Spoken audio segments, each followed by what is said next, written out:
नमस्कार, बहुत बहुत स्वागत है आपका मेरे चैनल में। मैं डॉक्टर नीतू वशिष्ठ आपके लिए लेकर आती हूँ एस्ट्रोलॉजी, वास्तु और न्यूमरोलॉजी से जुड़े हुए वीडियो, जिनको आप लोग बहुत ज्यादा प्यार दे रहे हैं। सबसे पहले उसके लिए बहुत बहुत धन्यवाद। आज मेरा एक प्रश्न है आपसे कि क्या आपका घर भगवान की ऊर्जा का स्वागत कर रहा है या उसे रोक रहा है? और क्या आपने कभी सोचा है कि वास्तु शास्त्र में सबसे अधिक चर्चा ईशान कोण की यानी कि नॉर्थ ईस्ट डायरेक्शन की ही क्यों की जाती है? देखिए, नॉर्थ ईस्ट डायरेक्शन क्या है और क्यों इसके बारे में इतनी ज्यादा बात की जाती है। और हर प्राचीन ग्रंथ इस दिशा को बहुत ज्यादा हल्का, स्वच्छ और पवित्र रखने पर ही बल देता है। मंदिर यहाँ बनाने की बात की जाती है और छिपा हुआ है।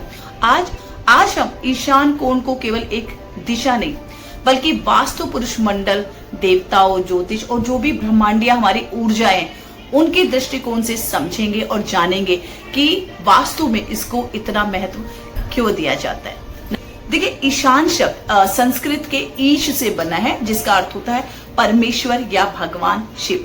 उत्तर और पूर्व दिशाओं का संगम ईशान कहलाता है। और प्राचीन ग्रंथ जैसे कि मैमतम, मानसार, सम्रांगण सूत्रधार, विश्वकर्मा प्रकाश और जो भी वास्तु की दूसरी सम्माननीय पुस्तक है, वो इस दिशा को देवताओं का क्षेत्र बताती है।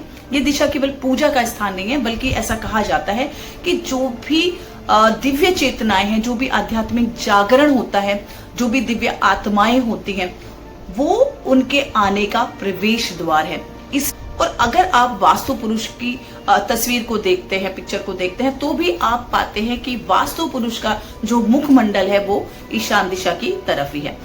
और इसको हम ऐसे समझ सकते हैं कि जैसे एक मनुष्य के शरीर में उसका मस्तिष्क पूरे शरीर को नियंत्रण करता है, उसी प्रकार हमारे जो घर की जो समस्त ऊर्जाओं का संचालन होता है वो ईशान क्षेत्र से ही माना जाता है। और यदि यही भाग द्वेषित हो जाए या इसी भाग में किसी प्रकार का भी वास्तु दोष होता है, तो उसका प्रभाव हमारे पूरे घर की या हमारा जो भी ऑफिस है, हमारी फैक्ट्री है, उस पूरे एरिया पर उसका प्रभाव पड़ता है। देखिए, परिवार की मानसिक स्थिति, उसकी जो हेल्थ है या फिर उसकी जो निर्णय क्षमता होती है या उसका जो आध्यात्मिक वातावरण है, उसका इन चीजों पर बहुत ज्यादा प्रभाव पड़ता है। और इसलिए वास्तुशास्त्र में ईशान दिशा को पूरे भवन की चेतना का केंद्र भी माना जाता है। देखिए, जब हम पुस्तकों में इसका वर्णन पढ़ते हैं तो 81 पद वाले जो भी वास्तु पुरुष मंडल है, उसमें उत्तर पूर्व के क्षेत्र में अनेक देवी देवताओं और शक्तियों का हमें उल्लेख मिलता है। विभिन्न ग्रंथों में इसका जो क्रम है वो कुछ अलग अलग हो सकता है, उसमें कुछ अंतर मिल सकता है, लेकिन इस क्षेत्र में जो हमारे देवता पाए जाते हैं, जो वास्तु पुरुष मंडल के जो देवता है वो है शिखी, वो पर्जन्य है, यहाँ पर जयंत पाए जाता है, यहाँ पर इंद्र और ईश जैसे जो देव पद है वो प्रमुख माने जाते हैं। और ये जो देवता है ये अलग अलग तरह से हमारे जीवन को ब्लेस करते हैं, उनके एट्रीब्यूट्स है, उनके गुण धर्म है।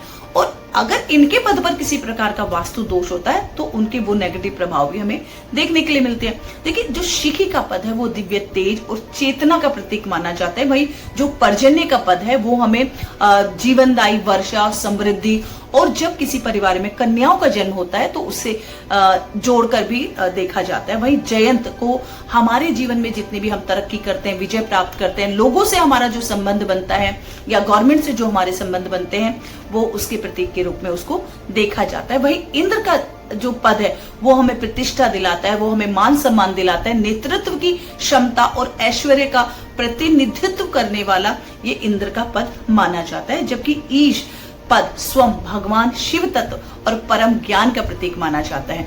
इसलिए ईशान कोण को देव मंडल का सबसे ज्यादा पवित्र क्षेत्र भी माना जाता है।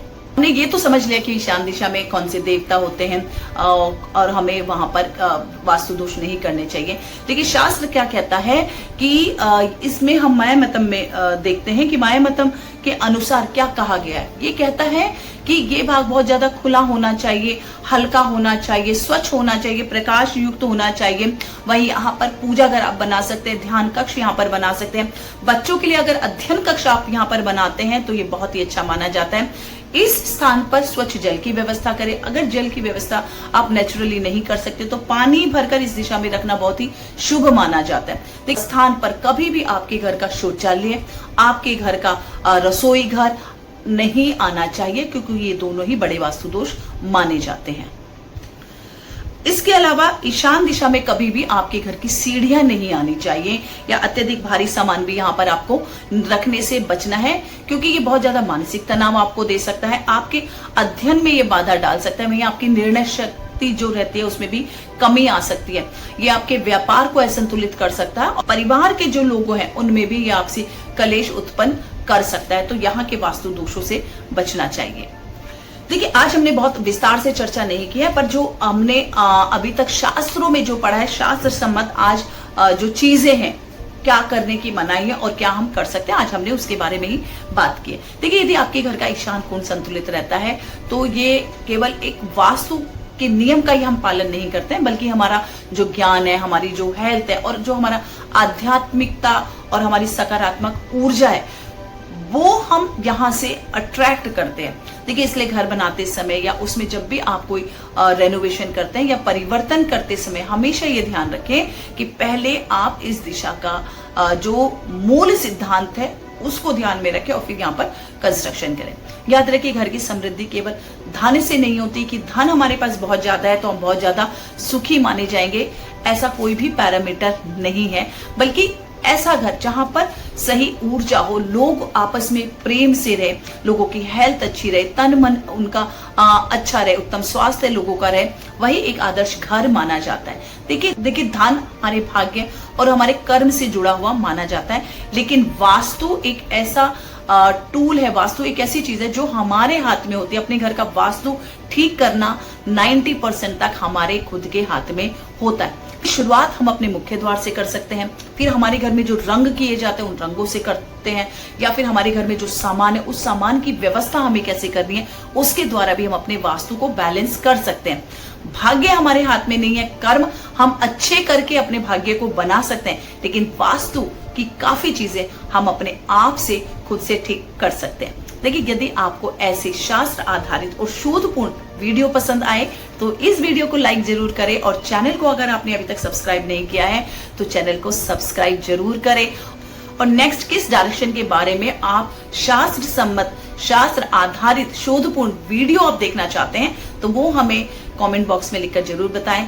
हम उसके बारे में पूर्ण जानकारी आपको शास्त्रों में क्या उसके बारे में वर्णन किया है देने की कोशिश करेंगे। जय श्री कृष्ण।